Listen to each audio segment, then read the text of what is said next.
Hello' friends, আজি আপোনালোকক দেখুৱাম এখন এনেকুৱা নেম প্লেট যি হ'ল অফিচাৰবিলাকৰ টেবুলত থাকে যে দেখাত বহুত ধুনীয়া লাগে।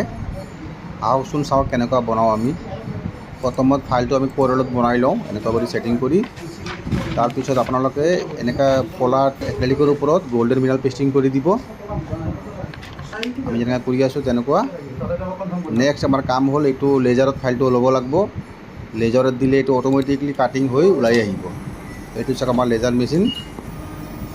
এতিয়া কামটো হ'ব ইয়াতে এয়া চাওক হৈ আছে এনেকৈ এনগ্ৰেডিং হৈ মাৰ্কিং হৈ বস্তু ওলাই গ'ল।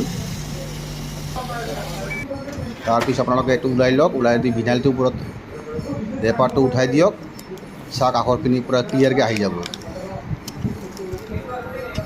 তাৰপিছত নেক্সট কাম হ'ল আমাৰ এনেকুৱা হিট মেচিন আছে, তাতে আমাৰ এইটো চিটটো বেণ্ড হৈ যায়। চাওক এনেকৈ আমি ট্ৰাইংগুলাৰ এইটো বেণ্ড কৰি আছোঁ। এই চাওক এইটো আমাৰ অলমষ্ট হৈয়ে গ'ল, এই চাওক ক্লিয়াৰ হৈ গ'ল। দেখছে না, একদম ইজি। Bye bye.